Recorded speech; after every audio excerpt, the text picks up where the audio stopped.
Welcome to Politically Basic. I'm your host, Kyle Campbell. As we always do, we're breaking down the basics of all political issues so that you get to decide. Today on the show, we're hearing from the very impressive and also fairly intimidating Dr. Aaron Poynton. He's the founder and CEO of Omnipotent Solutions, a strategy consulting firm. He's co-founder and vice chair of the American Society for AI, and also co-founder and CCO of A3 Global, a next-gen company focused on the future of mobility in the circular economy. We're going to figure out what that is. Aaron started his career in the U.S. Army, attaining rank of captain, serving in elite special operations and counter WMD forces. After military service, he worked with technology companies in several global commercial leadership roles. Aaron served on the National Finance Committee and leadership teams for Ted Cruz's presidential campaign and Ron DeSantis' gubernatorial run. Dr. Poynton is a Fulbright specialist, a Forbes Council member, and holds several board roles, including the UN Association, Harvard Business School AMP Foundation, and is president of the Hartford County Board of Education. He holds 3 advanced degrees in business, law, and political science, studying at Duke, Harvard, and LSE. Whew! All right, Aaron, thank you so much for being Thank on you for having Politically me. Basic. Good to see you. Great to see you. I have absolutely no idea what you do. So please explain to us. Well, it's certainly a mouthful. Who are you and what do you do? Well, thank you for having me. As you can see, I wear many different hats. I would broadly bucket it now today as I'm an entrepreneur. So I look into the marketplace and I find out what unmet needs there are or what underserviced markets there are. And I'll start businesses or nonprofits to service those markets. But I didn't get here, overnight. It was quite a journey. As you mentioned in my intro, I spent the first 10 years of my life in the U.S. Army, where I was both enlisted. I enlisted at the young age of 17, actually. I had to get my mom's permission to sign me away to go to basic training because I wasn't 18 yet. And in return, the military actually took me on Mother's Day. So my mom was not very happy about that. And so I was 17 because I graduated high school early. And then I enjoyed the military so much, I ended up did what's called the Green to Gold program. So I did ROTC and did about another 5 years or so in the officer corps.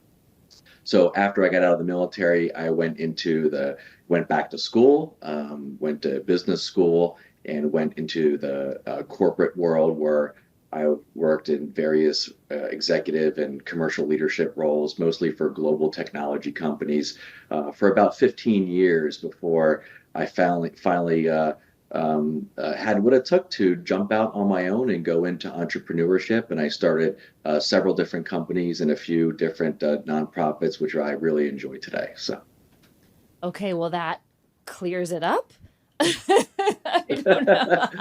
Okay, here's the thing. You're very well experienced. Thank you for your service in the armed services. I think that is phenomenal. You're a real go-getter. You've got a lot of tenacity in you and you've had tremendous experience across the board.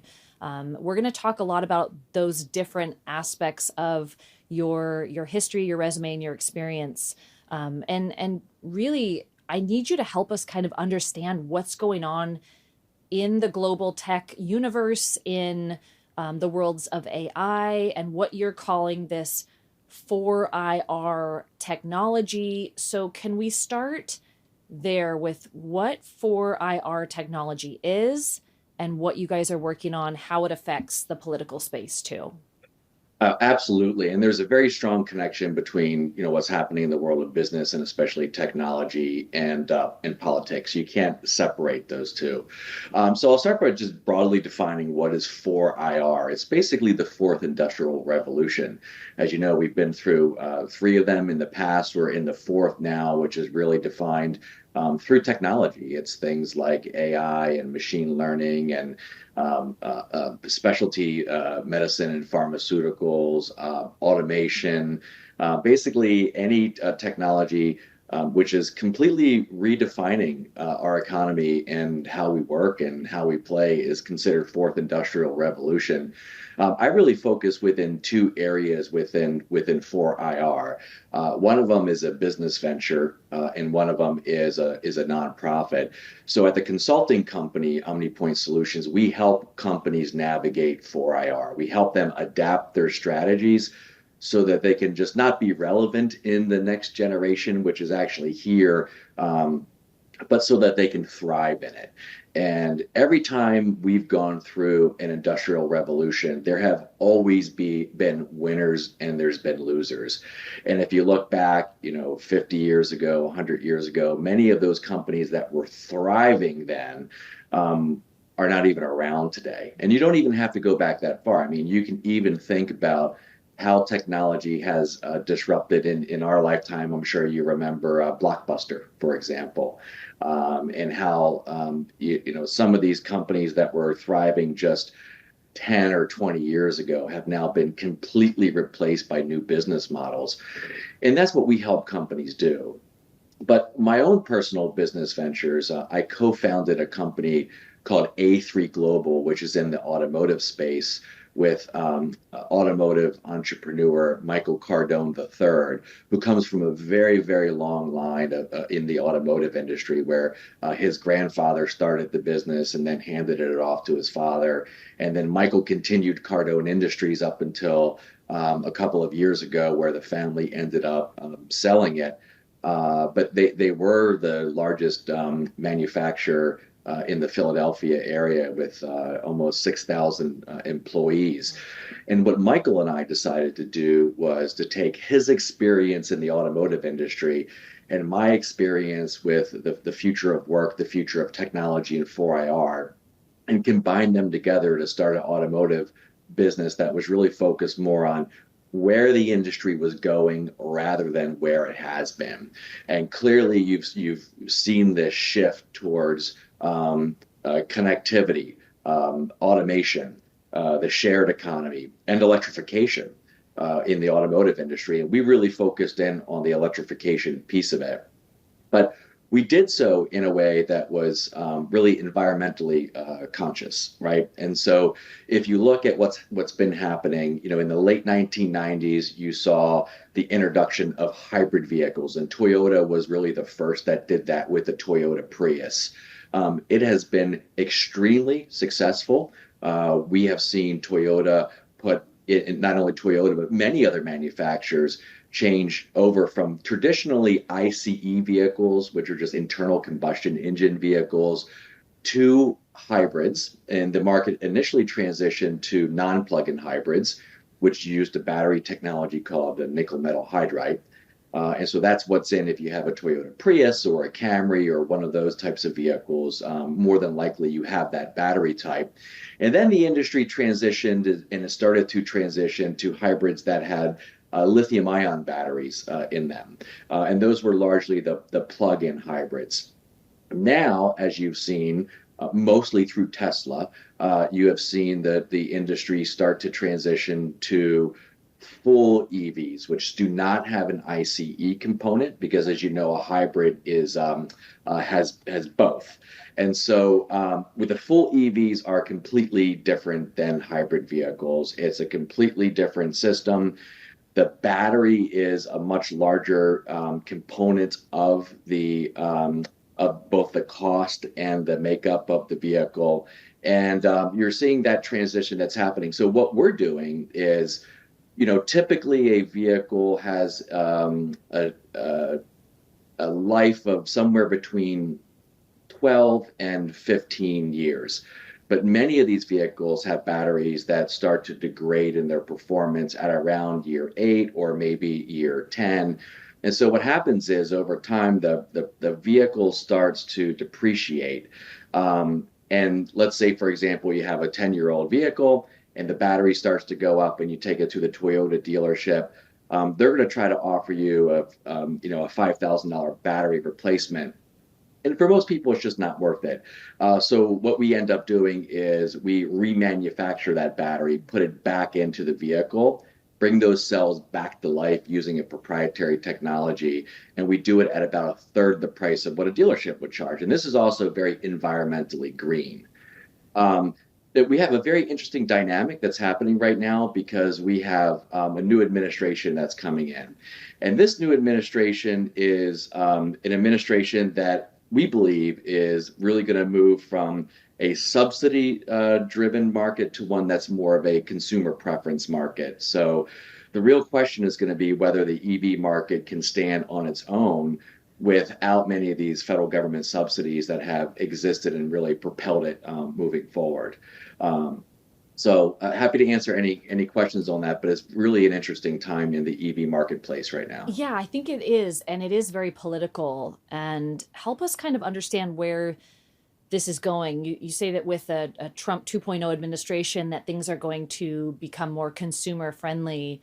There's a big push, especially in certain markets. Obviously, out here in California, there's a huge push toward electric vehicles and subsidies, but also making it more difficult to drive a traditional gas powered vehicle. So where do you see this kind of nationally going as an issue politically and for the consumer too? I mean, do you think that there is going to continue to be this big push toward trying to eliminate carbon emissions, trying to go all electric?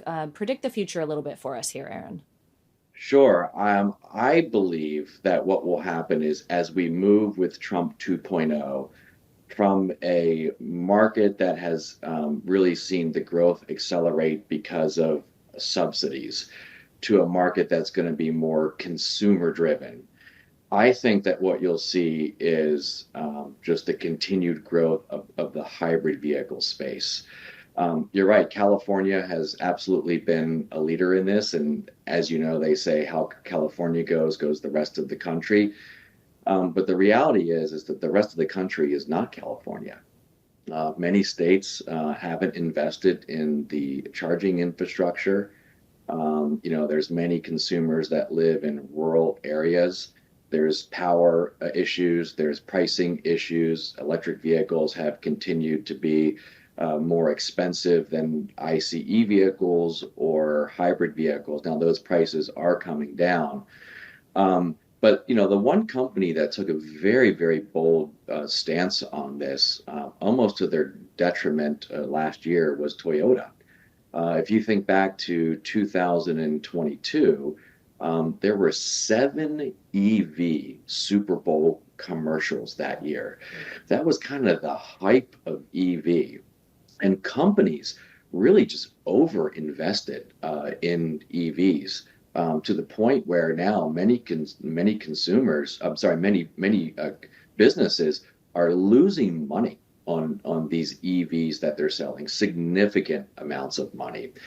And shareholders will only allow that to happen for so long before they say, "Hey, listen, this isn't working out. We need another solution." But the one company that did not jump on that bandwagon for EVs was Toyota.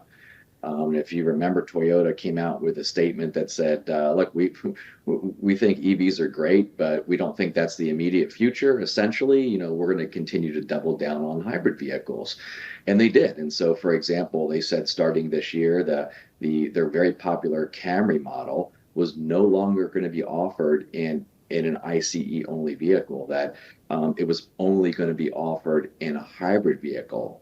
So they doubled and tripled down on hybrid vehicles. And I think that you'll see hybrids will continue to grow because it's common sense. You remove the barriers from charging infrastructure. It's a lower price point. They're easier to maintain. They're easier to service. You don't have the reliability issues. It has a very predictable resale value market. I mean, a big concern for EVs is what's the resale value going to be because they haven't been around long enough. Are people going to want to buy a 10-year-old or a 12-year-old Tesla? So a lot of these issues don't really exist with hybrid vehicles. And I think as we move to a consumer-driven market, that you'll see hybrid vehicles are really going to be the unsung hero of the next probably 10 years, my guess. before a lot of these other issues with EV can be resolved. Hmm. Do you think that the hybrid models that we're seeing are more environmentally um, clean than just a purely electric vehicle? Because a lot of things that we read are accusing, let's say, Prius of, having African children mining materials for batteries, or the cost to send them across to the United States, that are actually polluting the environment so much more so than what driving an electric vehicle can do to offset those emissions. Where do hybrids fit into that conversation? Yeah, absolutely. And I can say this is a real issue that those who are on board the EV bandwagon, they turn their head to it a little bit, and it's disingenuous, I believe. Look, I just returned last week from the Congo, which, as you know, holds much of the world's reserves for important minerals like cobalt and lithium and copper that are used in the EV space. Everything from EVs to your cell phone. It is a real problem. One of the one of the biggest I don't want to call it a scam, but one of the biggest things that have been mismarketed, I think, about the EV space is that it is zero emissions. I passed a bus the other day at the airport that said this bus is electric powered. It is zero. It is zero emissions. It's important to note that that is zero tailpipe emissions. Mm. Okay, emissions absolutely go into the manufacturing of the batteries, right? And for each type of vehicle, and it's significantly more CO2 emissions that you create in manufacturing these batteries than you do in ICE vehicle. Now, depending on the vehicle, there is a break even point to where the CO2 that you created in manufacturing in EV at some point in the life of the EV, you break that break even period to where you do at some point become develop a situation where you are it is offsetting the EV the CO2 that you create in the manufacturing of the EV. But in many cases, that's years and years later. You can look at the solar panel industry as a great example. I read recently that it takes because solar panels are manufactured in China, which, as we know, they don't follow by the same environmental rules as we do here in the U.S. or the rest of the world, for example. And I read that one of the manufacturers, it takes about 8 years of using that solar panel before you're basically net zero on the CO2 emissions that were generated from the creation of that solar panel. And so EVs are the same way. You do absolutely create a lot of CO2 in manufacturing the batteries. And so we have to remember that it is zero tailpipe emissions, which is completely different. And if we really want to have an impact on the environment, we have to step back, have a wider view of everything that's going on, just put a wider aperture on our lens and just not be so myopic and say, yeah, zero tailpipe emissions. And there's a lot of other issues around it. But look, we're trying to solve these issues. The international community is working with countries such as the DRC. And there's new business models that have emerged, like those at A3 Global, where we're trying to reuse batteries in an environmentally conscious way rather than going back and remanufacturing batteries.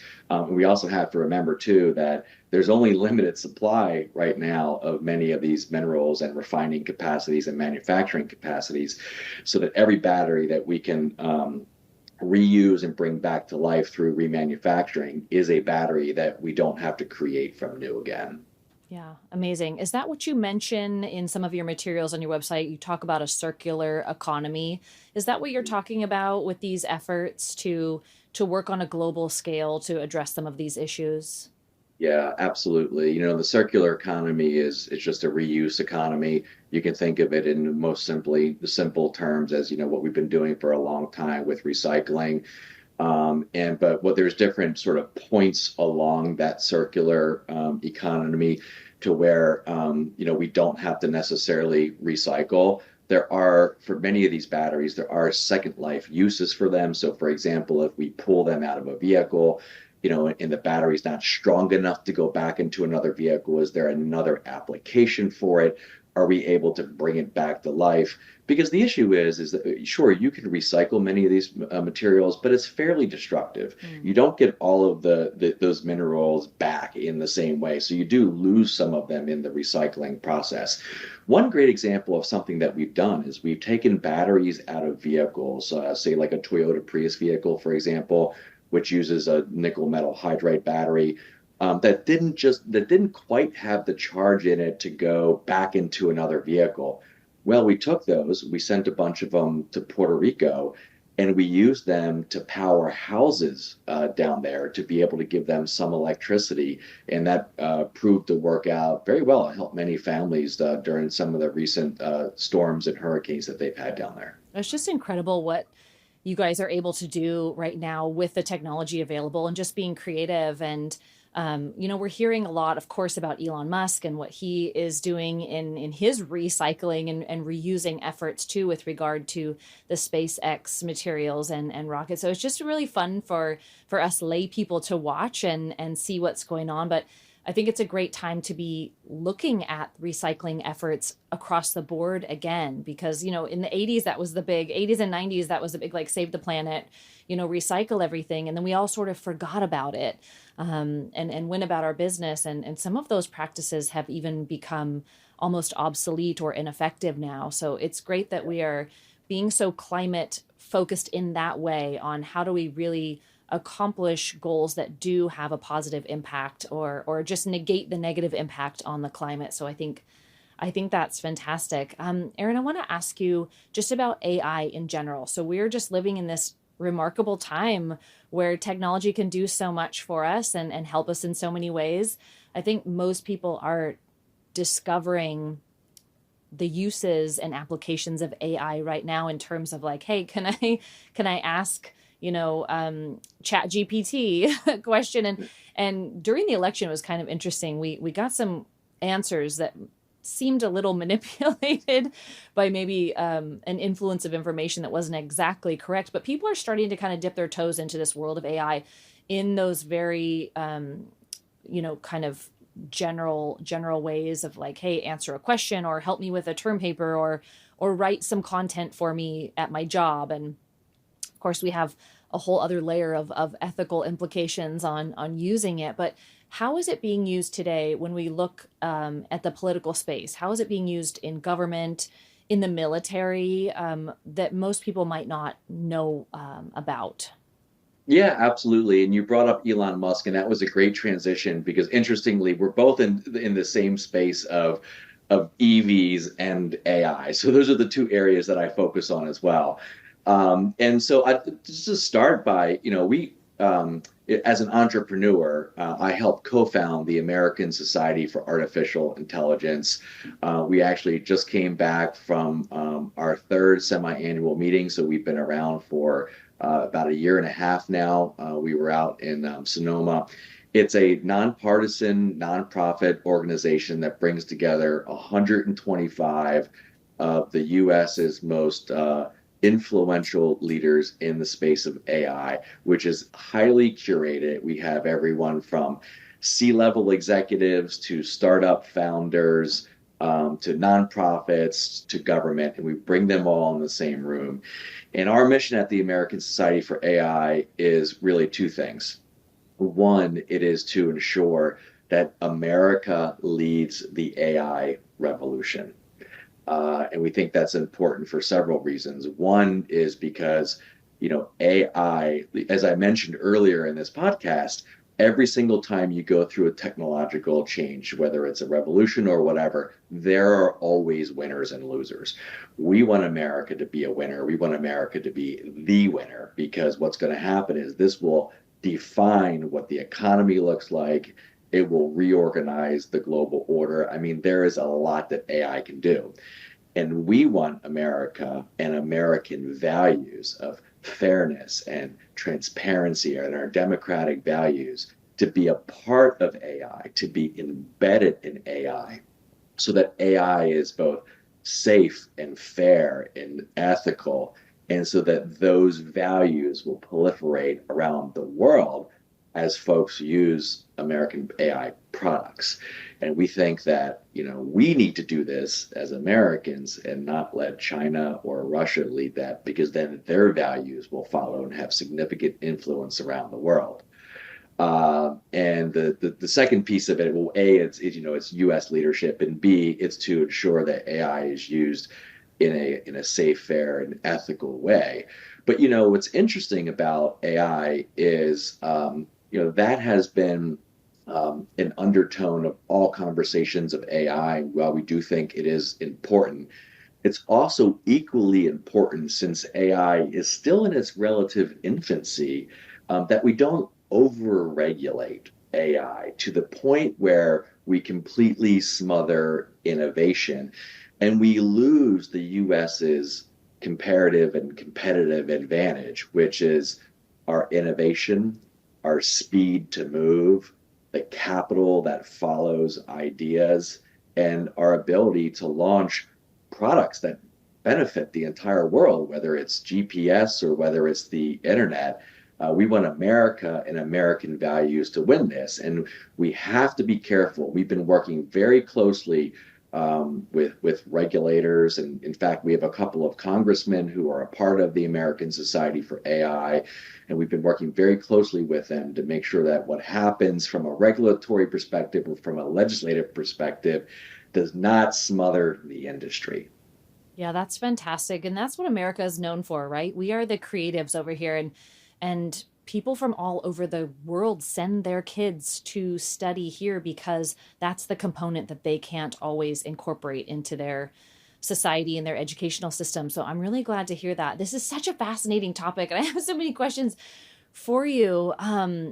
There's been discussion, I guess maybe speculation over the last 3, 4, 5 months, particularly as we got through this last presidential election. There were significant concerns about what was happening in the Middle East and on the global stage militarily, and were we on the cusp of World War III? What was going to happen? And we were facing really two very different futures in front of us, depending on the leadership that was going to be coming in. Uh, how would this kind of technology, this 4IR technology, AI, how would that change a war that America would participate in today? There was speculation. Let me just put this in front of you because I really want your thoughts on it, because you're so well versed in this area. But I also maybe want you to like ramp down the fear if possible.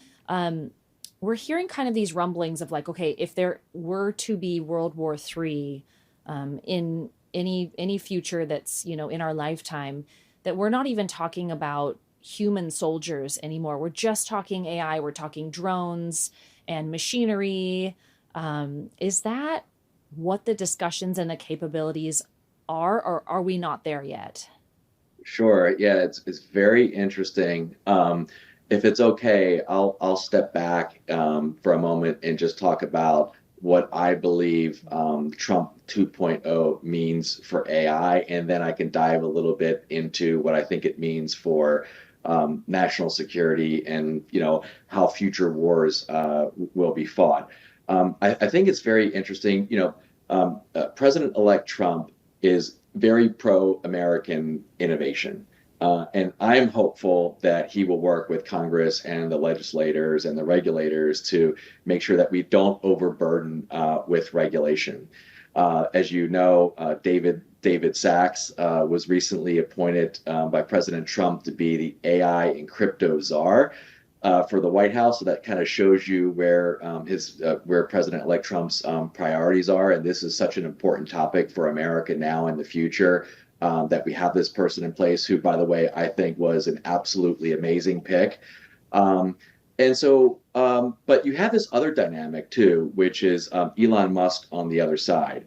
And Elon Musk has been a little bit of, I'll call it, a doomsdayist, if you will, in the past about what the potential for AI could mean to humanity from a negative perspective.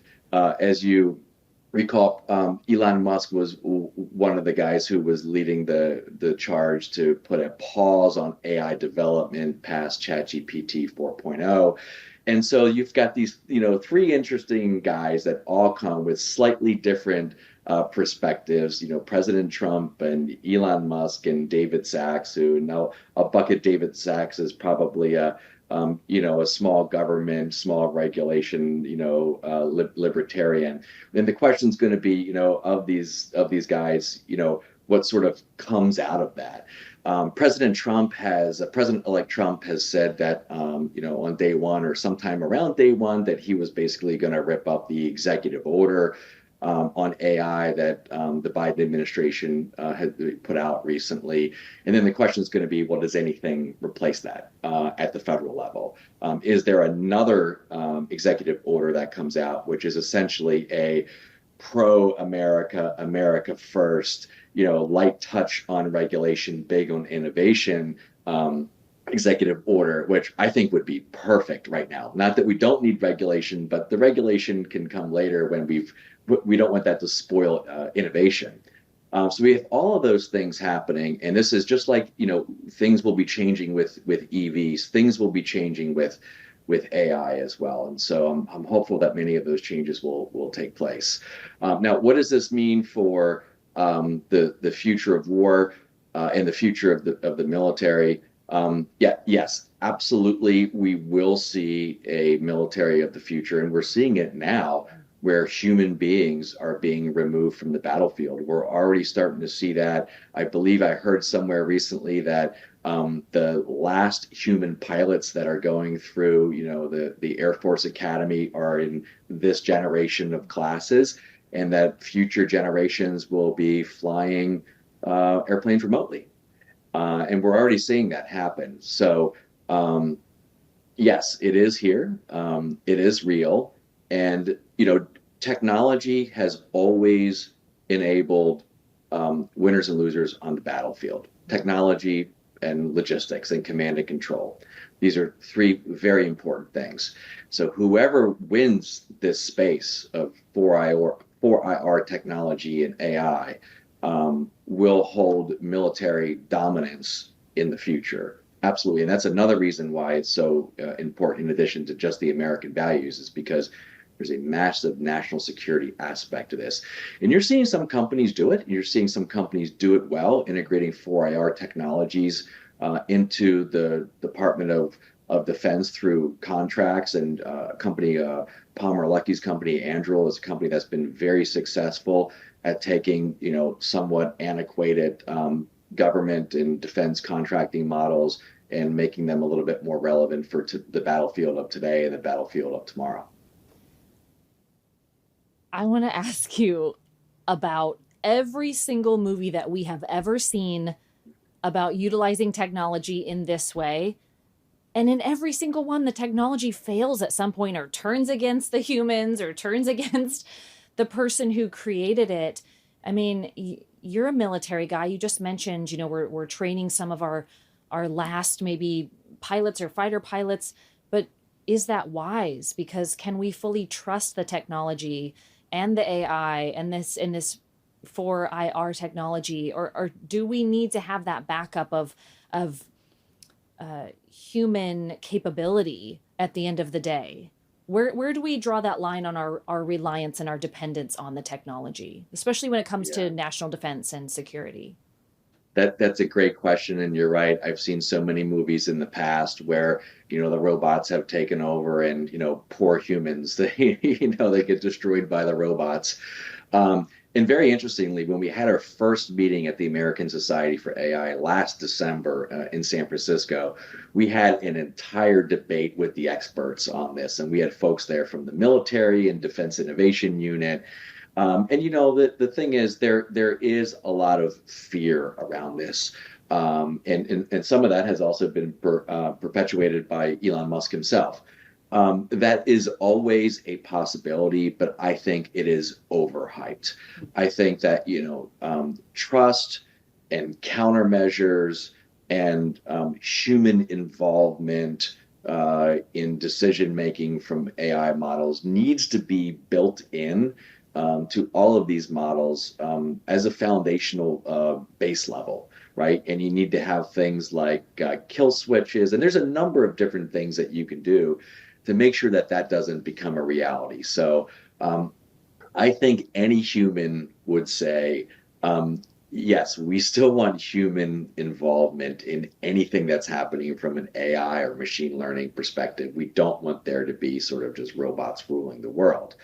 But the real fear, I think, is, we say this because we're the good guys and we're Americans and we have certain values that we bring to the table. But what if there is a nefarious actor, right? And so that's why it's also important that we keep this technology in the hands of the good guys, just like we do any other technology in the past, whether it's a biomedical technology or whether it's a nuclear technology, any technology has the potential to be used for good or for bad. Nuclear can power a city or it can destroy a city through a bomb. Biotechnology can be used to create a biowarfare agent, or it can be used to generate specialty metals medicine to solve a chronic illness. And so it's important that when the technology and the solutions are being developed, that we put these measures in place. Now, what do those measures look like? Well, some of them will have to come from the companies themselves. Some of them may need to come from the industry itself as it starts to self-regulate a little bit to, in part, avoid too much regulation, probably at the federal level, but maybe even at the state level. And so there are different things that you can do to make sure that doesn't happen. Mm-hmm. Speaking of regulation, one thing that I forgot to mention earlier was, I'm speaking in terms mostly of federal regulation and federal lawmaking, but we can't ignore the fact that in lieu of sort of, a comprehensive federal strategy on this, some states are starting to take the initiatives themselves of having state level initiatives, state level laws and regulations. And I think that's a very slippery slope and a bad idea.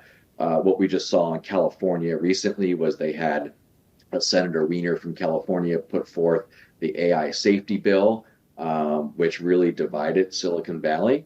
And ultimately, it ended up being vetoed by Governor Newsom, which I think was a good idea because it would have stifled innovation.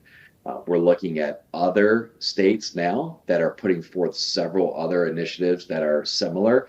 And I think not only is it a bad idea because, individual states will basically kill off any innovation that could potentially happen in those states, but also because what you'll end up with is an extremely clumsy patchwork of different laws in different states and no overarching comprehensive strategy on AI.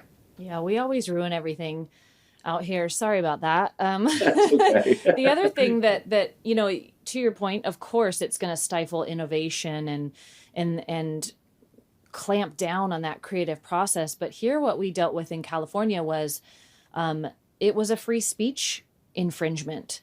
And what Gavin Newsom also didn't like that was happening was that people were being critical during an election season, and a pretty wild one. They were commenting on it. Of course, there was so much to talk about, and things were happening that people questioned, of course, naturally.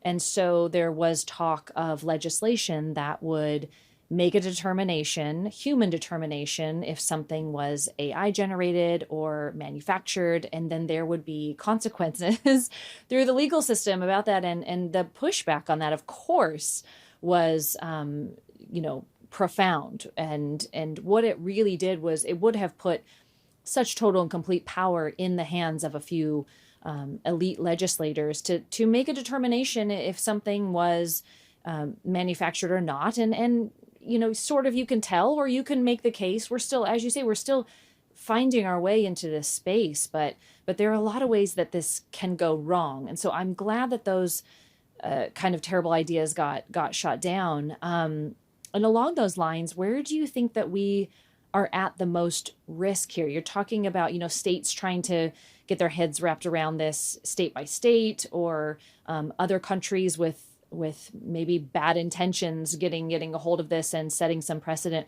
This technology is going to benefit and is benefiting our lives and our country in so many ways. But where do you think that we're at greatest risk with it as well?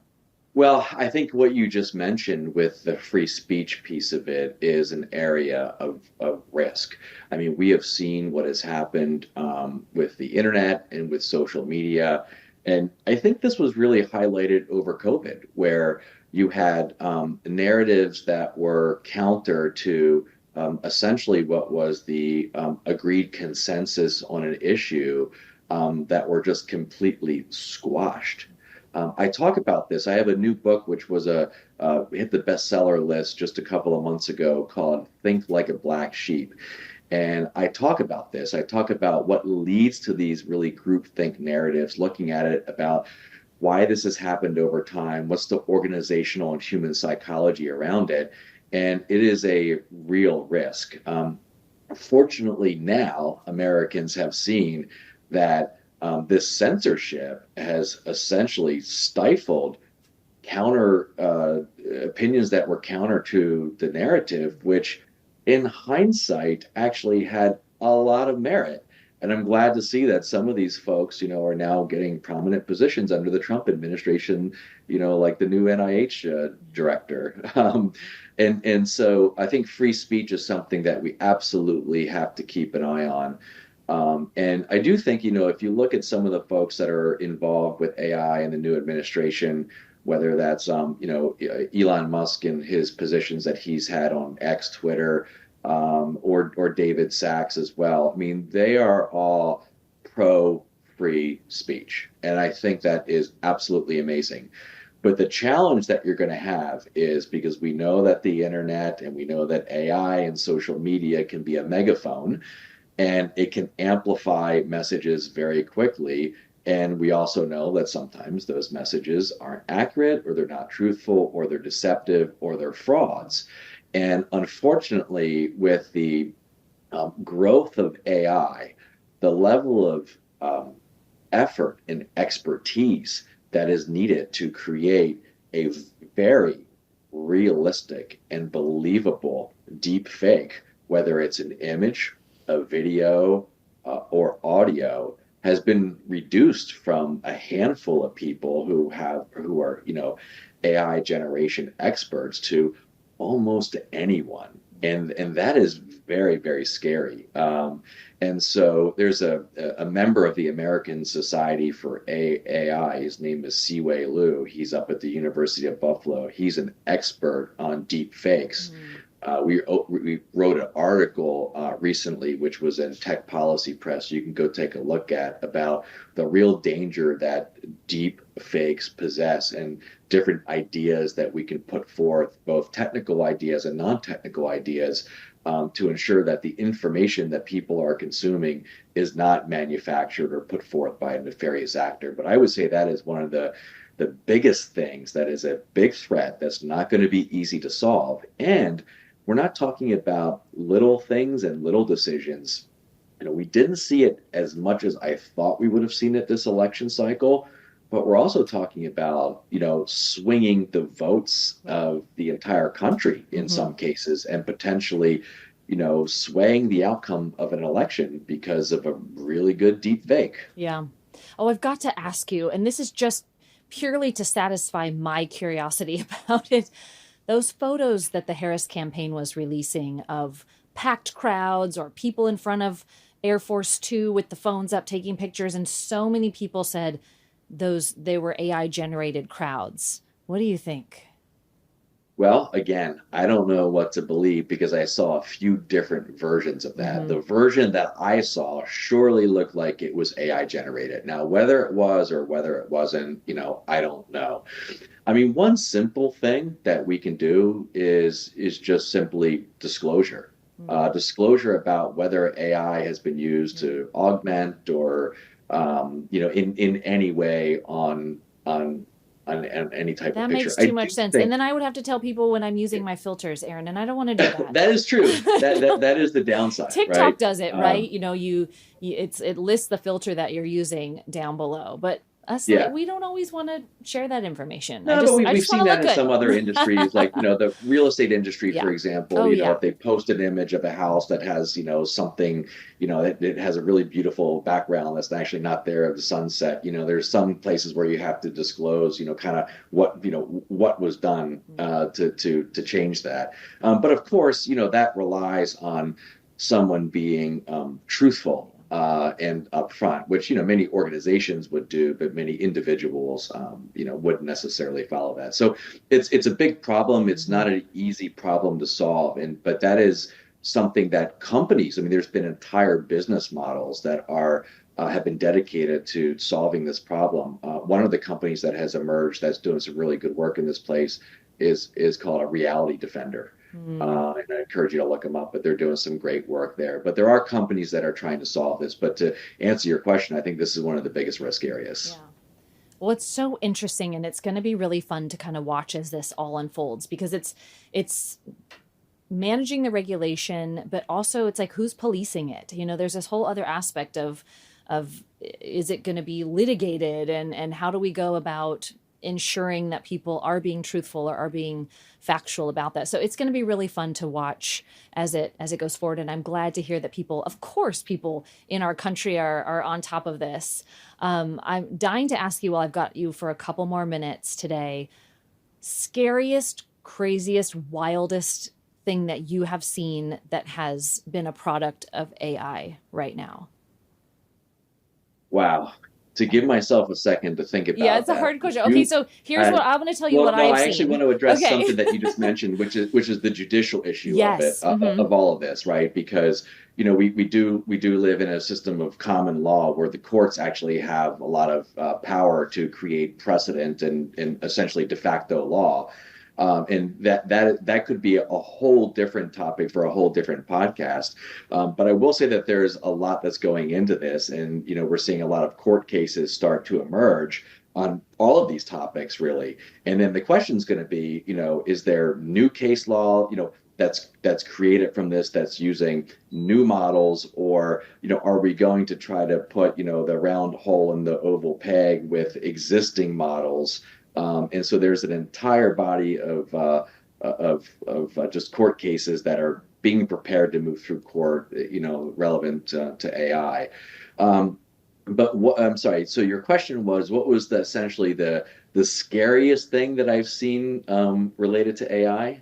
Yeah, I've seen the robo dog with the machine Yeah, gun yeah, strapped to the yeah, back, and it's moving eerily like a real dog, and it just starts shooting everything. I mean, it's harkening back to RoboCop and how terrifying that was. And here we are again. We did not learn from RoboCop. Come on, people. yeah. That was a bad idea. But no, I mean, it's terrifying. I want one. Don't get me wrong, but it's terrifying.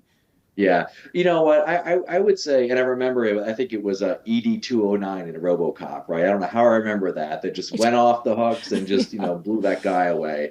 I would say some of the scariest things that I've seen are probably not realistic, at least right now. We've got time to make sure that that doesn't become a reality, and I would say that's the integration of sort of human intelligence through AI, machine learning, and a number of other technologies integrated into robots that are becoming increasingly more sophisticated, more human-like, more mobility, more dexterity, and those sorts of things. And the biggest fear I think we have in all of this is, do we create something where humans all of a sudden, through a, on purpose, through a nefarious actor, or by accident, um, robots don't need humans anymore.